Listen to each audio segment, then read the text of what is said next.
The council chamber stretched wide and tall, filled with beings from across the galaxy. Ambassador Jake stood at the human platform, his hands gripped tight on the metal railing. Above him, hundreds of alien representatives watched from their seats, arranged in circles that rose toward the domed ceiling. Council Prime sat at the highest point, his blue skin shimmering under the lights. His four eyes looked down at Jake with something close to boredom.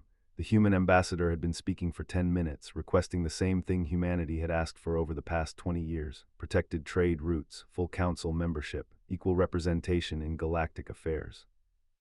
The answer remains no, said, his voice echoing through the chamber. Humanity has not proven itself worthy of full membership. You joined our community through words, not strength. You negotiate when others conquer. This is not the way of powerful species. Jake felt his jaw tighten, but he kept his voice calm. We came in peace because we choose peace. That does not make us weak. Laughter rippled through the chamber, not polite chuckling, but genuine amusement. Jake had heard it before, but it never stopped burning in his chest. Commander rose from his seat in the section. The massive alien stood nearly 8 feet tall, covered in dark scales that gleamed like polished stone. His species had conquered 40 systems through pure military force. He looked at Jake the way a predator looks at small prey. The human speaks of choice, said, his voice a deep rumble, but choice only matters when you have power. Earth is a yes, your gravity is strong, your weather is violent, your diseases could kill most species in this chamber, yet you do nothing with these advantages. You are soft, wasted potential. More laughter. Jake noticed that some council members did not laugh. A few looked uncomfortable, but most seemed to agree with. Philip sat in the observation room behind the main chamber, watching everything through the clear wall. She had worked as Jake's diplomatic aide for 3 years. She knew him well enough to see the warning signs, the way his shoulders went rigid, the way his breathing slowed. Jake was not scared, he was getting angry. Was not finished, he descended from his platform and walked across the chamber floor. The rules said he should not do this during another species speaking time, but no one stopped him. He approached the human platform, towering over Jake. The Empire has decided to claim several of your outer colonies, announced. They will serve as tribute for the protection we provide. You will surrender them within 30 days. The chamber went quiet. This was new. Demanding territory from a council species, even a junior member like humanity, broke several treaties. Jake looked up waiting for the council prime to intervene. Said nothing. And if we refuse, Jake asked quietly. Then we will take them by force, replied, and perhaps teach you what real strength looks like. Jake straightened his back. He looked directly then slowly turned to face the full council. When he spoke, his voice carried clearly through the chamber. Humanity will not surrender our colonies. We will not pay tribute. And if you attempt to take what is ours by force, you will learn exactly what kind of we are. The laughter came again, louder this time. Turned and walked back to his platform, clearly satisfied, dismissed Jake with a wave of his hand. Met Jake outside the chamber. She had already received the preliminary reports from Earth on her. Sir, the fleet is moving. Long-range sensors picked them up an hour ago. Where? Jake asked, though he already knew. Toward Earth. They walked quickly through the diplomatic corridors of the station. Other species stepped aside, some still chuckling about the confrontation. Jake ignored them all. He reached the human embassy wing and sealed the door behind them. How many ships? He asked. Checked her 43 warships, heavy class. They are not headed for the outer colonies, sir. They are going straight for Earth. Jake felt something cold settle in his stomach. They would not dare. But even as he said it, he knew they would. They saw humanity as weak. The Council had spent decades treating Earth like a curiosity, not a threat. Of course they would attack. They expected humanity to surrender after a show of force. In Jake's hand began buzzing with priority alerts. He looked at the screen and felt the world tilt around him, saw his face and grabbed his arm. Sir, what is it? They attacked Luna Base, Jake said, his voice hollow, and the orbital stations around Earth. The reports came in fragments. Luna Base had been home to 3,000 personnel, mining operations, research facilities, families. They had fired on them without warning. No communication, no demand for surrender, just weapons fire that turned the base into debris. The orbital stations had fared no better. 6 platforms destroyed, another 2,000 people gone in seconds. Felt tears burning in her eyes. Oh God, those were civilians. Jake set down his hands were shaking, but not from fear. He had never felt rage like this before. a cold fury that seemed to freeze everything else around him. "Get me a direct line to the council chamber," he said. "Sir, the session ended 20 minutes ago." "I do not care, get them back, all of them. Tell them the human ambassador demands an immediate emergency session." Hesitated, then nodded and left the room. Jake stood alone in the embassy office. Through the window he could see the stars. Somewhere out there, Earth was reeling from an attack, his people were dying, and the galaxy thought humanity would simply accept it. An hour later, Jake walked back into the council chamber. This time he did not go to the human platform. He walked straight to the center of the floor. Council members filed in slowly, confused by the emergency call, arrived last, looking annoyed. "Ambassador, this is highly irregular," began. Jake cut him off. "The Empire has attacked Earth. They destroyed Luna Base and 6 orbital stations. 5,000 human lives, civilians, families, children." Silence filled the chamber. Some council members looked shocked, others looked away. Sat in his section, arms crossed, expression satisfied. "This was a measured response to human defiance," said calmly. "We warned you. Now perhaps you will reconsider our tribute demand." Jake turned to face him. When he spoke, his voice was quiet, but every being in the chamber heard it clearly. "You have no idea what you have just done." Laughed, "I know exactly what I have done. I have shown the galaxy what happens when forget their place." Jake looked around the chamber one final time, at who would not meet his eyes, at the council members who had laughed at him just hours before, at the species who had treated humanity like an amusing oddity for decades. "You will learn," Jake said, "all of you will learn." He walked out of the chamber. Behind him, the laughter started again, but it sounded uncertain this time, forced. Waited for him in the corridor, her face pale. "Earth is mobilizing, sir. Protocol Midnight Sun has been authorized." Jake nodded slowly. "Tell them we are coming home, and tell them to prepare everything." "Everything, sir." "Everything we have been hiding, everything we have been building, everything they think we do not have." He looked at, and she saw something in his eyes that made her step back. It is time the galaxy met the real humanity. Admiral Cooper stood in the command center deep beneath the Rocky Mountains. Every screen around him showed the same terrible images. Luna Base torn apart, Orbital Station 7 burning, Orbital Station 12 simply gone. The numbers kept climbing, 5,000 dead. Maybe more, they were still searching through the debris. "Sir, President Hayes is on Secure Line 1, a communications officer said. Touch the console. President Hayes appeared on the main screen. She sat in the Situation Room beneath Washington, surrounded by military commanders and civilian advisors. Her face showed no emotion, but had known her for 15 years. He could see the rage burning behind her eyes. "Admiral, status report," she said. "All defense platforms are active. Fleet assets are moving into position. We lost contact with Luna Base at 1400 hours. No survivors confirmed. 6 orbital stations destroyed. Current death toll is 4,932 confirmed, with another 300 missing." Closed her eyes for a moment. When she opened them again, they were hard as diamonds. "The claim this was a measured response to our refusal to surrender colonies," she said. "They are demanding we comply within 24 hours or face additional strikes." "Recommendation, Madam President. I want Protocol Midnight Sun fully activated. Every asset, every ship, every weapon we have been keeping off the books for the past 200 years. It is time." Felt his pulse quicken. Midnight Sun, the plan humanity had hoped they would never need. The contingency they had built in secret, funded through black budgets and hidden programs. Every human colony knew about it. Every ship captain had sealed orders. Every soldier had trained for this day. "Authorization code," asked. Spoke clearly. "Authorization code Sierra Tango Alfa Romeo Foxtrot Alpha Lima Lima. Midnight Sun is active. Show them what we are, Admiral." The screen went dark, turned to his operations center. 200 officers sat at their stations, all waiting. They had seen the President's broadcast. They knew what was coming. "Activate Protocol Midnight Sun," ordered. "Send the authorization codes to all fleet commands, all colony defense forces, all deep space assets. Recall every ship to staging positions. Scramble all fighters. Power up every weapons platform we have." "Sir, what about the civilian traffic?" an officer asked. "There is no civilian traffic anymore. Everything is military now. Send the activation codes." Across Earth, people watched their screens in silence. The attack had been broadcast on every news channel. The images of Luna Base, the home to thousands, reduced to twisted metal and frozen bodies.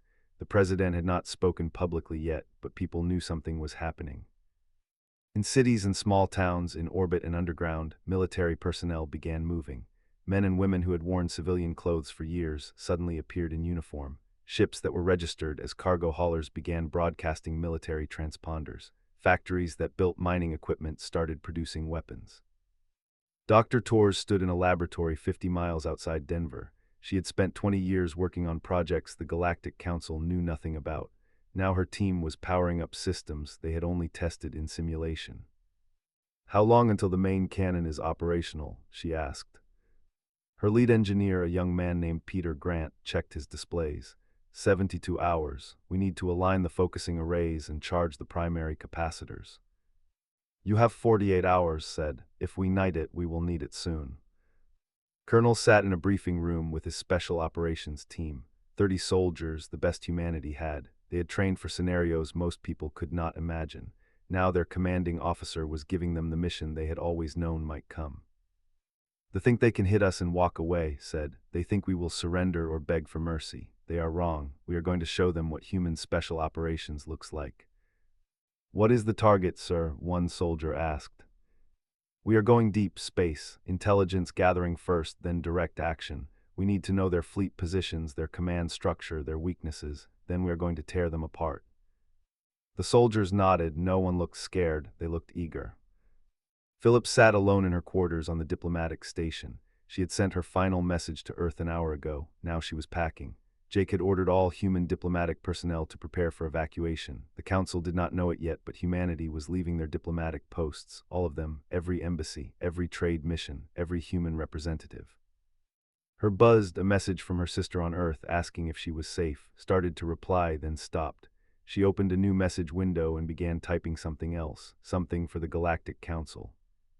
On the council station, sat in his private office, reviewing reports. The attack on Earth had been successful from a military standpoint. They had demonstrated their power. Surely now the humans would see reason and comply with the tribute demands. His aide entered, looking nervous. "Council Prime, we are receiving strange reports from Earth." "What kind of reports?" "All human communication channels have gone dark. Every colony, every station, every ship. They are not responding to standard hails." Felt a small flicker of concern. "They are probably in shock from the attack. Give them time." "Sir, it is not just communication. Our intelligence network reports massive energy signatures from Earth, military grade, and the human ships we have been tracking, the civilian vessels, they are broadcasting military codes now." "How many ships?" The aide checked his. "We counted approximately 300 human vessels in known space, sir. Cargo ships, mining vessels, exploration craft. As of 1 hour ago, all 300 are showing up as military warships." Stood up. "That is impossible. Earth does not have 300 warships." "The signatures match military-grade engines and weapon systems, sir. Our sensors do not lie." In the Council Intelligence Division, analysts were having similar conversations. The human fleet was revealing itself, ship by ship. Vessels that had been hauling cargo for decades suddenly had weapons ports opening. Peaceful exploration ships now showed fighter launch bays. Every human vessel in known space was transforming before their eyes. Agent, the Council's top intelligence officer, sent an emergency report to. The title made the Council Prime's blood run cold. Human Military Capability Assessment Update Critical Alert. He read it quickly. The analysts had been tracking human shipbuilding for years, assuming they knew exactly what Earth could field. 300 ships, maybe 400 at most, standard weapons, defensive posture, nothing threatening. The new assessment was very different. The analysts now believed Earth had been hiding its true capabilities for 2 centuries. Every civilian ship had been designed with military conversion in mind. Every research station was actually a weapons platform. Every mining operation produced military-grade materials. The projected fleet size made his hands shake. 3,000 ships, maybe more. "Get me commander," he ordered, "now." Back on Earth, President Hayes stood before the camera. This broadcast would go to every human in the galaxy, every colony, every ship, every station, and it would go to the Galactic Council, whether they wanted to hear it or not. "My fellow humans," she began, her voice steady. "Today the Empire attacked our people. They killed 5,000 of us. They destroyed our homes. They murdered our families. They did this believing we would surrender. They were wrong." She paused, letting the words sink in. For 200 years we have walked among the stars in peace. We chose diplomacy over war. We chose cooperation over conquest. The galaxy mistook our choice for weakness. Today we show them the truth. Humanity is not weak. We simply chose to be kind. That choice ends now. Protocol Midnight Sun is active. Every resource we have, every weapon we have built, every soldier we have trained is now mobilized. We gave the galaxy a chance for peace. They chose war, so be it. To the Empire I say this: you attacked Earth. You will regret it for however long your empire survives. To the Galactic Council I say this: we came to you in friendship. You treated us like children. You allowed an attack on you are complicit in this act of war. Remember that in the days to come. To all humans, wherever you are, come home. Every ship, every station, every colony is recalled to Earth space. We stand together now, we fight together now, and we will win together. The broadcast ended. Across the galaxy, humans began moving. Ships turned toward Earth. Stations went on full alert. Colonial defense forces powered up weapon systems that the Council had no idea existed. Sent her message to the Council. It was short, just one sentence. But when read it, he felt ice in his veins. You were warned. Now you will understand why Earth never needed your protection. In his office, received a communication from his fleet. They were reporting strange readings from Earth space. Jump signatures, lots of them. Ships were emerging from faster-than-light travel. They had expected panic, evacuation, surrender. Instead, the human fleet was growing. Every hour, more ships appeared. The sensors could barely keep count. How many now? Demanded. 800 confirmed, Commander, and more are arriving. Felt something he had not experienced in decades, a small seed of doubt. Maybe, just maybe, the humans were not as weak as everyone believed. Admiral Cooper watched his displays as the fleet assembled, every ship reporting in, every captain ready. The anger he had felt earlier had crystallized into cold purpose. Time to strike range, he asked. 48 hours, sir. We can reach space in 2 days. Nodded. Good. Let them see us coming. Let them see exactly what they have awakened. Captain Alex Warren stood on the bridge of the EDF Retribution, watching the main display as his fleet prepared for departure. The Retribution was not just another warship. It was humanity's flagship, a vessel that had been disguised as a deep space research platform for 30 years. Now its true purpose was revealed. The ship stretched nearly 2 kilometers long, bristling with weapons that could level cities. Its armor was layered with materials harvested from the most extreme environments Earth could produce. Its engines could push it faster than anything they had ever built, and it was just one of 15 dreadnoughts Earth had hidden across the solar system. All ships report ready, Captain, Lieutenant Park said from her station. She was his tactical officer, young but brilliant. She had spent 5 years studying military doctrine at the academy. Now she would put that knowledge to use. Fleet composition, Alex asked. Pulled up the data: 15 dreadnoughts, 60 cruisers, 180 destroyers, 400 frigates, and approximately 2,000 support craft. Total of 2,600 ships in the first wave. Second wave is forming up behind us with another 1,800 vessels. Alex let that sink in. 4,000 ships. The Empire had 90 systems and maybe 6,000 total military vessels, but they were spread across their entire territory. Earth was bringing 4,000 ships to their front door. What is our first target? Asked. Forward Base Sigma 7. It is their primary staging point near the border.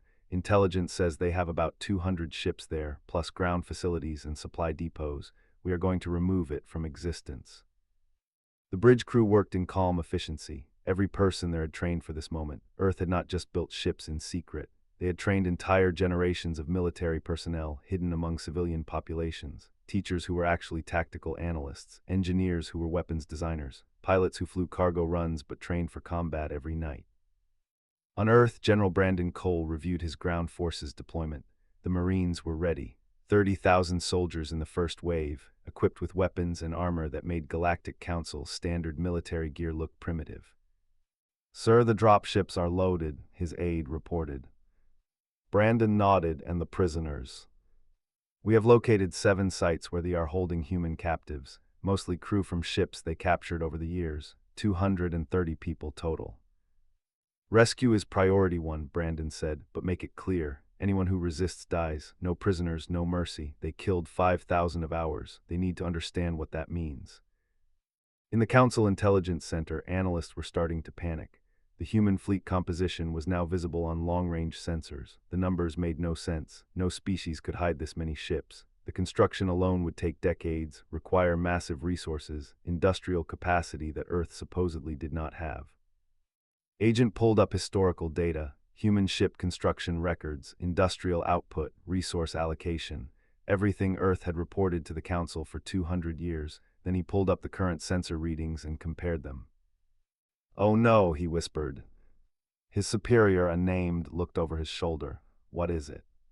"Every report we received from Earth, every piece of data, it was all false. They have been lying to us from the beginning." He pointed at the screen. "Look at this. Earth reported building 30 ships per year for civilian use, but if we account for the military vessels we are seeing now, their actual construction rate was closer to 200 ships per year.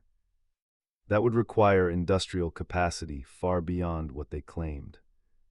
"Exactly, which means everything else they told us was a lie too. Their military budget, their weapons development, their defensive capabilities, all of it."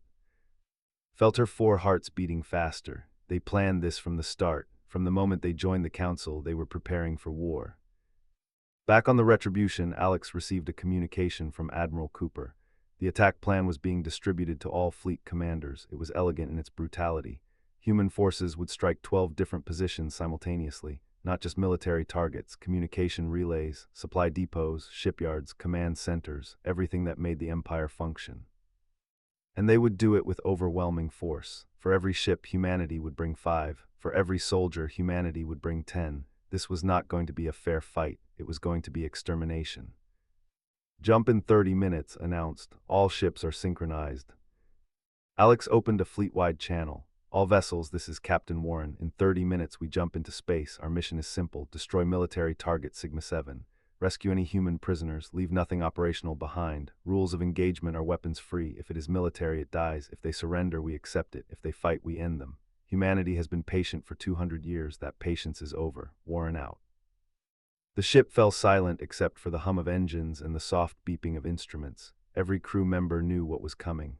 This would be humanity's first major military action since joining the galactic community. It would set the tone for everything that followed. On a neutral world called Praxis, Ambassador Reed sat in a diplomatic compound. She had been Earth's representative to the neutral systems for 12 years. Now she had a different mission. She opened a communication channel to every neutral government in the sector. "This is Ambassador Reed of Earth. I am sending this message to inform you of current events. The Empire attacked Earth without provocation, killing 5,000 civilians. Humanity is responding with military force. We have no quarrel with neutral systems. Stay out of our way and you will not be harmed. Interfere and you will be treated as enemies. This is your only warning." The responses came quickly. Most were terrified acceptances. A few tried to offer mediation. Ignored those. There would be no mediation. Not now, maybe not ever. 30 minutes passed. On the Retribution bridge, counted down. "Jump in 10, 9, 8. Alex gripped the arms of his command chair. This was it. 200 years of preparation, decades of hidden construction, generations of training, all coming together in the next few hours. 3, 2, 1, jump.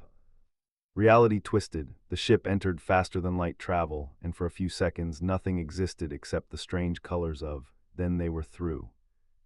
The forward base appeared on sensors. Sigma-7 sat in orbit around a barren planet, surrounded by defense platforms and patrol ships.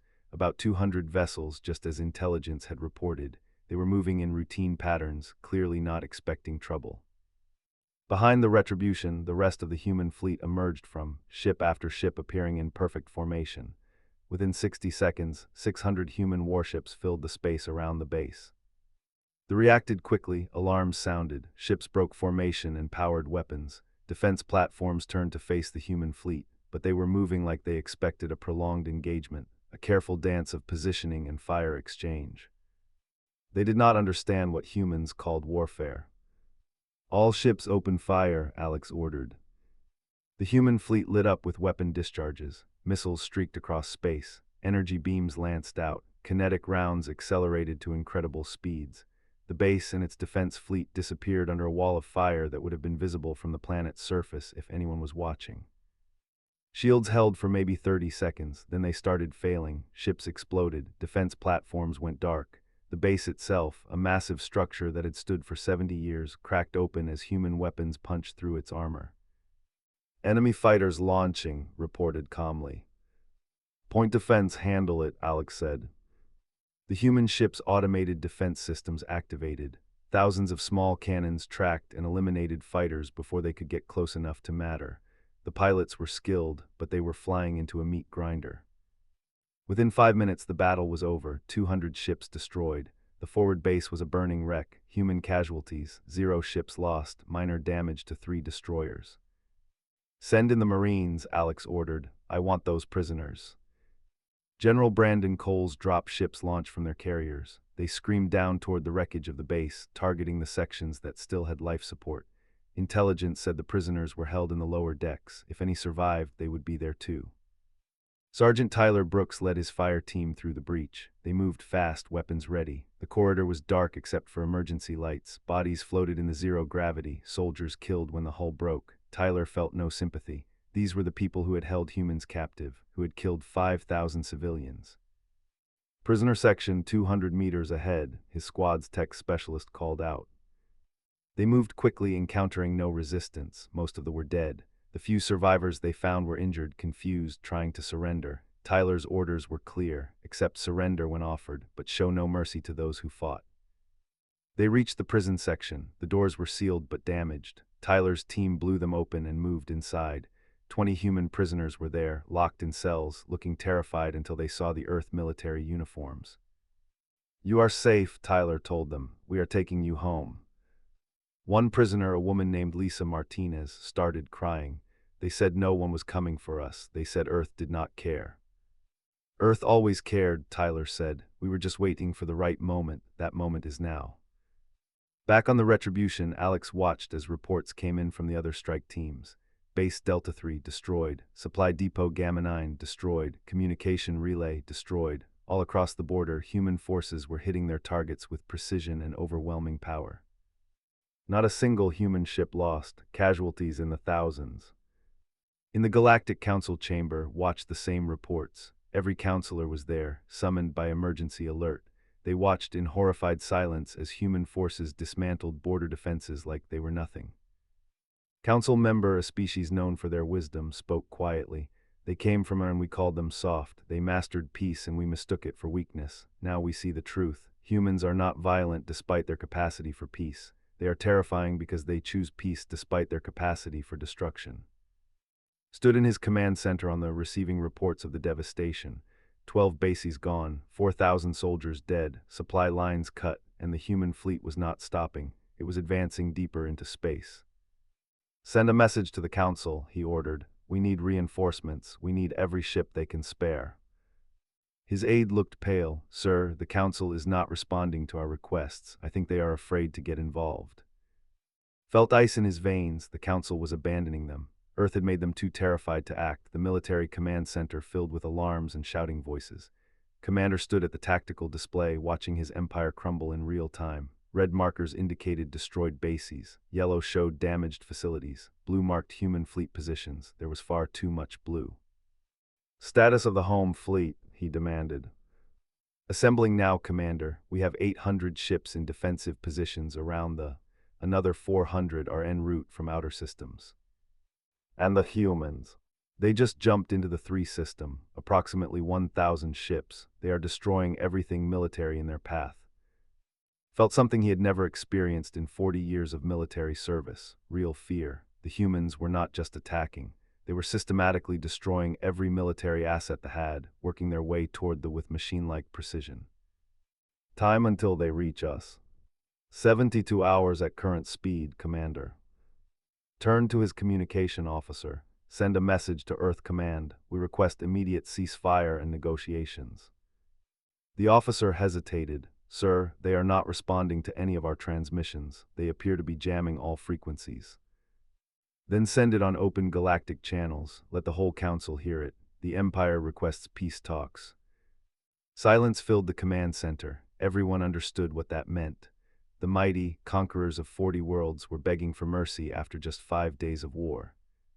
On the Retribution, Alex received the transmission. He read it twice, then deleted it without responding. Admiral Cooper had been clear. No negotiations until it was surrounded. No mercy until every human prisoner was recovered. No peace until the galaxy understood what happened when you attacked Earth. The status on the fleet. All vessels operational. We have eliminated 93% of military infrastructure in border systems. Resistance is collapsing. Most ships are retreating toward there. Good, let them retreat. Let them gather everything they have left in one place. Then we finish this. Commander Lisa Grant stood on the bridge of the Marine assault carrier Valkyrie. Her forces had conducted 7 raids in the past 4 days. 7 facilities where held human prisoners. They had rescued 183 people, killed approximately 2,000 soldiers, lost 12 Marines. Final prison facility is ahead, her tactical officer reported. Station Alpha Prime, deep space installation. Intelligence says 50 prisoners are there, maybe more. Defenses. Heavy 20 ships, multiple weapon platforms, shields rated for capital ship fire. This is their most secure facility. Lisa studied the tactical display. The station was formidable by galactic standards. For humans, it was just another target. Bring in the siege ships. I want that station cracked open in under an hour. 3 human dreadnoughts moved into position. Their main guns charged, weapons designed to punch through planetary defenses. The station opened fire first, beams and missiles launching toward the human ships. The dreadnoughts' shields absorbed everything easily. Then the human ships fired back. The station's shields collapsed under the first volley. The second volley tore through the hull. The third volley opened the station like a tin can. Lisa's Marines launched, heading for the breaches. Tyler Brooks was there again, leading his team through twisted metal and floating debris. They found the prison section intact, sealed off from the rest of the station. Inside, they discovered 53 humans. Some had been captive for years. One man, an engineer named Henderson, had been held for 12 years. Is it real? Asked, staring at Tyler's uniform. Is Earth really here? We are here, Tyler confirmed, and we are taking you home, all of you. In the Galactic Council chamber, the debate had been raging for 3 days straight. They were begging for intervention. Several species wanted to help, fearing human aggression might turn on them next. Others refused to get involved, terrified of Earth's military power. Council member stood at her platform, her voice cutting through the chaos. We created this situation. We allowed them to attack Earth. We laughed when humanity warned us. Now we reap what we have sown. Tried to maintain order. The Council must act. Human aggression cannot be allowed to continue unchecked. Aggression's voice rose. They killed 5,000 humans. Earth is responding to an act of war. What did you expect them to do? Surrender. I expected them to negotiate, to seek council mediation. We had 200 years to mediate fairly. Instead, we treated them like second-class members. We allowed tribute demands. We ignored their requests for protection. The humans learned they could not trust us, so they prepared to stand alone. Jake sat in the observation gallery, watching the debate. He had not spoken in council for 5 days. Earth had recalled all its diplomatic staff, but Jake had chosen to stay. Someone needed to witness this. Someone needed to remind the council why this was happening. Sat beside him, Sir, Admiral Cooper is requesting permission to address the council. He wants to speak before the final assault on the... Jake considered this. Tell him yes. It is time the council heard directly from Earth's military. An hour later, Cooper's image appeared on the main council display. He wore his full dress uniform, medals across his chest. Behind him, through the window of his flagship, thousands of ships were visible. The entire human fleet, assembled and ready. Members of the Galactic Council, began, his voice cold and formal. I am Admiral Cooper, Commander of Earth Defense Forces. I appear before you to inform you of humanity's intentions. In 72 hours, human forces will arrive at we will offer one opportunity for surrender. If they accept, their military will be dissolved, their leadership tried for war crimes, and their territory placed under human oversight. If they refuse, we will bombard their military installations from orbit until they have no choice but to surrender.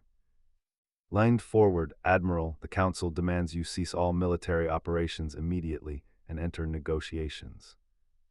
The Council has no authority to make demands of Earth. You allowed an attack on our people. You are complicit in their deaths. We will accept nothing less than complete capitulation. After that, we will discuss new terms for Earth's relationship with this Council. You cannot threaten the Council, another member shouted. I am not threatening anyone, said calmly. I am informing you of facts. Earth now has the largest active military fleet in known space. We have weapons you did not know existed. We have capabilities that terrify your intelligence agencies, and we are done pretending to be weak. From this moment forward, Earth deals with the galaxy as an equal, not a junior member, not a curiosity, an equal. Those who accept this will find us fair and cooperative. Those who do not will learn the same lesson they are learning. His image disappeared, the council chamber erupted in shouting. Some called for sanctions against Earth, others demanded military action. A few, sat in silence, understanding that the galaxy had just changed forever. The human fleet arrived at the right on schedule, 1,000 warships arranged in perfect formation. They had 1,200 ships defending their planet. On paper, they had numerical advantage, but everyone watching new numbers did not matter anymore. Stood in his command center, looking at the tactical display. The human fleet had stopped just outside weapons range. They sat there, engines idling, weapons powered but not firing, waiting. "They are hailing us," the communication officer said. "Put it through." Admiral Cooper appeared on screen. "Commander, I am offering you one chance to surrender. Power down your weapons, order your fleet to stand down, and turn yourself and your military leadership over to human custody. You will be tried fairly for war crimes. Your soldiers will be disarmed but not harmed. Your civilians will not be touched. You will remain intact." "And if we refuse?" asked, though he already knew. "Then we destroy every military asset on your planet and in orbit. Your shipyards, your command centers, your weapon facilities, your fleet, everything. We will not target civilians, but anyone in uniform becomes a legitimate target. This is your only warning. You have 1 hour to decide." The transmission ended, looked around his command center. Officers stared at him, waiting for orders. Outside, the home fleet waited, 1,200 ships ready to defend their world, but everyone there knew the truth. They had seen what happened to the border defenses. They had watched human weapons tear through ships like paper. "Open a channel to the fleet," said quietly. "Sir, open the channel now." The officer obeyed, took a breath, then spoke words he never thought he would say. "All vessels, this is Commander. I am ordering immediate stand down, power down all weapons, disengage all targeting systems. The Empire surrenders to Earth." Silence, then one by one ships went dark, weapons powered down, shields dropped. In orbit around there, the military simply stopped fighting. On the Retribution, Alex watched it happen. No final battle, no last stand, just surrender, complete and total. "Well," said quietly, "that was anticlimactic." "Good," Alex replied. "Enough people have died. Send the message to Admiral Cooper, have surrendered, beginning occupation procedures." Human ships moved forward, taking up positions around the planet. Marine transports headed for the surface, carrying troops to secure military installations.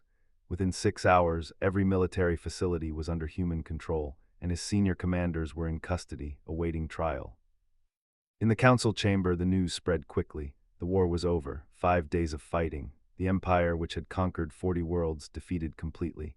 Casualties, 7,000 military personnel dead, 12 human soldiers killed in action, all human prisoners recovered safely. Sat alone in his office, staring at the casualty reports. 7 days ago, he had laughed at human warnings. Now Earth controlled the strongest military in known space, and the Empire no longer existed as an independent power. His aide entered quietly. "Sir, Ambassador requests a meeting." "Send him in." Jake walked into the office. He looked tired but satisfied. "Council Prime." "Ambassador, you warned us. I did not listen. For that, I apologize." "Apologies do not bring back 5,000 dead humans, but they are a start." Jake sat down without being invited. "Earth is sending a new diplomatic team. They will arrive in 3 days with our terms for continued council membership." "Terms? Earth is a junior member. You cannot dictate terms." Jake smiled, but there was no humor in it.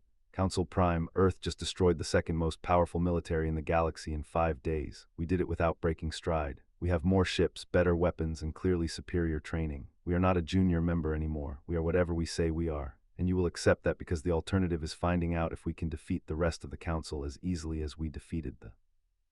"Felt cold, you would not." "We would not want to, but if forced, yes, we absolutely would. Humans do not bluff, Council Prime. We tried peace, you rejected it. We tried diplomacy, you mocked it. We tried warnings, you ignored them. There will not be a fourth chance." 3 weeks after the surrender, the Galactic Council chamber looked different. The section sat empty, their seats waiting for whatever government would eventually replace the military regime. But the biggest change was at the council floor itself. Where once humanity had stood at a junior platform in the back, there was now a new section, equal in size and prominence to the founding species. Ambassador Chris stood at this new platform, wearing the formal diplomatic uniform of Earth. He was younger than Jake, barely 40, but he carried himself with quiet confidence. Behind him stood a full diplomatic team, 15 people representing Earth's interests. Called the session to order, his voice lacked its usual authority. This special session addresses Earth's petition for revised council membership status. Not a petition, Chris corrected calmly. A notification. Earth is informing the council of new terms for our continued participation. These terms are not negotiable. Murmurs ran through the chamber. Several species looked outraged, others looked resigned. A few looked curious about what came next. Proceed, said quietly. Chris activated a display. Term 1, Earth receives full council membership with veto authority on all military and security matters. We will no longer accept decisions that affect human safety being made without human approval. That is unprecedented, a representative objected. No single species has veto authority. Earth is the only species that has proven it can stand against the entire galaxy alone. We have earned this authority. Term 2, all trade routes through human space are governed by human law. No tribute demands, no forced cooperation, no territorial claims without Earth's explicit consent. You are demanding special treatment, another counselor said. We are demanding equal treatment, something we should have received 200 years ago. Chris moved to the next point. Term 3, the military is dissolved. Their territory is placed under temporary human administration until a civilian government can be established. Worlds retain sovereignty over internal matters but forfeit any right to maintain offensive military capabilities. Its replacement, a civilian named N, stood from the observation section. You are occupying our worlds. This is conquest, not justice.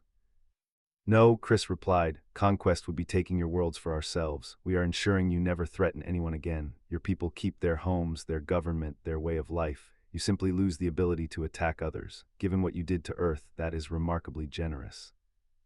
President Hayes appeared on the main display from Earth. She had not addressed the council since the war began. Now she spoke directly to every species present. Members of the council, I want to be very clear about Earth's position. We did not want this war. We spent 200 years trying to be good neighbors, peaceful partners, reliable friends. You mistook our kindness for weakness. That mistake cost their empire and cost humanity 5,000 lives. She paused, letting her words settle. We are not interested in conquest. We are not interested in domination. We are interested in respect. Earth will remain in the Galactic Council, but only under these terms. Accept them and you will find humanity to be strong allies, fair traders, dependable partners. Reject them and we will leave the Council entirely and establish our own sphere of influence. Other species will choose sides. The galaxy will divide. No one wants that outcome. You are threatening us, said. I am presenting facts. Earth now has the military capability to back up its demands. We prefer to use that capability to maintain peace, but we will use it to defend our interests if necessary. The choice is yours. The Council voted that afternoon. The results were not even close. 147 species voted to accept Earth's terms. 23 voted against, 15 abstained. Humanity had its full council membership. On Earth, people gathered in cities and towns to watch the vote. When the results came through, there was no wild celebration, just quiet satisfaction. They had proven themselves, they had stood up to galactic bullying and won. Now they could move forward as equals.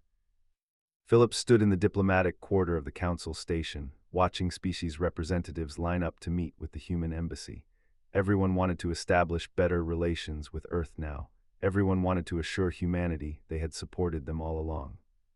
She found it darkly amusing. A month ago, these same species had laughed at human requests. Now they were practically begging for meetings. Admiral Cooper sat in his office on the command station above Earth, reviewing casualty reports one final time. 12 soldiers killed in action, 43 wounded, 5,000 civilians murdered in the initial attack. The numbers would never balance. No victory could bring those people back. But at least their deaths meant something. At least humanity would never be dismissed again. A message came through from Luna Base. The reconstruction was ahead of schedule. They were naming the new central habitat Hayes Memorial after the president who had authorized the response. 5,000 names would be etched into a wall there, ensuring no one forgot why Earth had gone to war. On the commander sat in a human detention facility awaiting trial. He had spent 3 weeks thinking about what went wrong. His species had conquered 40 worlds. They had defeated species more numerous, more advanced, more established than Earth, yet they had fallen to humanity in 5 days. He finally understood. The other species had fought normally. They had followed galactic conventions of warfare, limiting casualties, seeking quick resolutions, avoiding total conflict. Humans did not fight that way. When threatened, they brought overwhelming force and used it without hesitation. They planned decades in advance. They built weapons and fleets in secret. They trained every citizen to be a potential soldier. They were who had learned to act civilized, but when pushed, that civilized veneer vanished, revealing something terrifying underneath. A guard told him his lawyer had arrived, would receive a fair trial under human law. The charges were war crimes, targeting civilians, and crimes against humanity. The evidence was overwhelming. He would spend the rest of his life in prison, assuming the court did not order execution. Either way, his empire was gone. That would become a footnote in galactic history, the species that made the mistake of attacking Earth. General Brandon Cole visited the military cemetery where the 12 fallen soldiers were buried. Each grave had a simple marker with name, rank, and date of death. Flowers covered the ground around them, left by grateful citizens. He stood there for a long time thinking about the cost of victory. 12 families destroyed, 12 lives ended. For what? To prove a point, to demonstrate strength. No, to ensure no one else would die needlessly, to make clear that attacking humanity came with consequences, so that 5,000 civilian deaths would not be just the first casualties in a longer conflict. He saluted the graves and walked away. Captain Alex Warren stood on the Retribution's bridge one last time before the ship entered dock for maintenance. His crew had performed brilliantly, not a single major error in 5 days of constant combat operations. They had destroyed 63 vessels, disabled 24 more, and never taken critical damage themselves. "Sir, command is asking about our next assignment," said.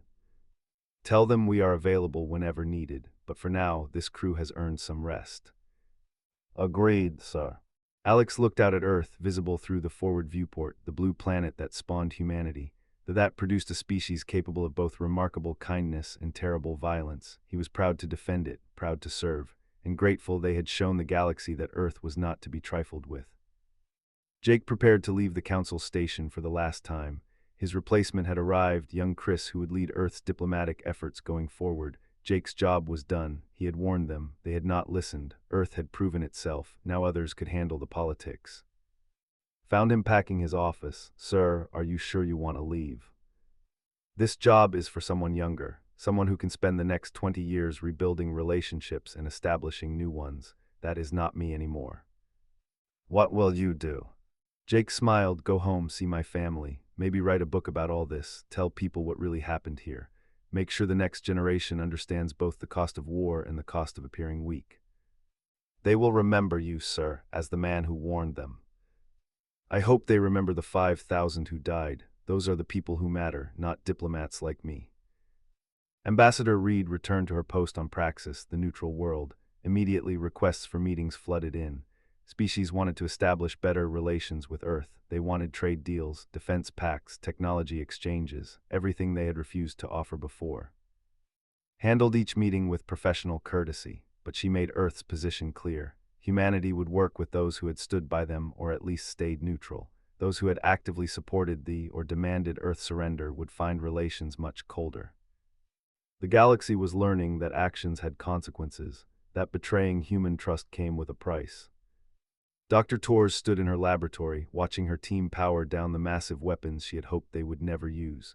The main cannon sat dormant now, its purpose served. Earth had not needed to fire it. The conventional fleet had been enough. But she would keep it operational, keep it maintained, keep it ready, because humanity had learned a valuable lesson. The galaxy respected strength, and Earth would never again be caught unprepared. In the council chamber, council member requested a private meeting with Chris. When they met, she spoke bluntly. "Your people terrified the galaxy." "Good," Chris replied. "Fear breeds respect. Respect breeds peace. Some species will never forgive you for what you did to the... We can live with that. What we cannot live with is being attacked with impunity. They learned that lesson. So did everyone watching." Nodded slowly. "There is wisdom in your approach, even if it is harsh. My species supports Earth's new position. We hope to build a genuine friendship between our peoples. We welcome that. Earth values friends, true friends who stand with us in difficult times, not just when it is convenient." The meeting ended with a formal alliance agreement, the first of many. Species across the galaxy were choosing sides, and most were choosing Earth. President Hayes stood before cameras in the White House, addressing humanity one final time on this matter. My fellow humans, today marks the end of one chapter and the beginning of another. We went to war to defend ourselves. We achieved victory. Now we must prove we can be as wise in peace as we were effective in war. The galaxy will watch us closely now, some with respect, others with fear, many with both. We must show them that our strength does not corrupt us, that our power does not blind us, that we remain the same people who chose peace for 2 centuries. We simply will not be victims anymore. To those we lost on Luna Base and the orbital stations, we made a promise that their deaths would not be in vain, that humanity would stand strong. We kept that promise. Now we make a new one, that we will build a future where such losses never happen again, where Earth stands as a beacon of both peace and strength, where our children can explore the stars without fear. Thank you, and may those we lost rest in peace, knowing they did not die in vain. The broadcast ended. Across Earth and human colonies, people returned to their lives. The crisis was over. The war was won. Now came the harder work of building the peace.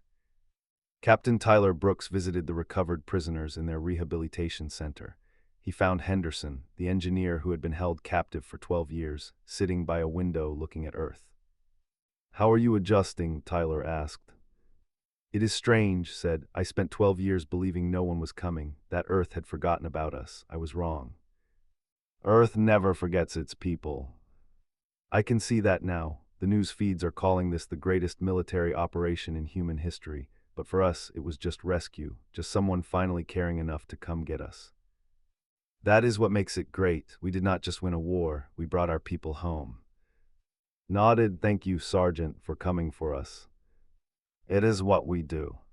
3 months later, the trials concluded, and his senior commanders were convicted of war crimes. The sentences were life imprisonment to be served in human facilities, no executions. Earth had made its point without needing to become executioners. The message to the galaxy was clear: attack humanity and face overwhelming retaliation. Surrender and face justice, not revenge. It was a balance that spoke to Earth's values even in war. The civilian government, elected after the military regime fell, approached Earth with a formal apology and reparations offer. Slowly, carefully, the 2 species began rebuilding some kind of relationship. It would take generations to heal fully, but at least the process had started. And across the galaxy, a new phrase entered common use. When species faced threats or challenges, when diplomacy failed and force became necessary, they remembered what happened. They remembered the who chose peace until peace was no longer possible. They remembered the lesson humanity taught. "Do not wake the humans." It was a warning, a reminder, a truth written in the wreckage of military might. Earth had joined the galactic community in peace. It remained in that community through strength, and the galaxy would never forget the day they learned the difference.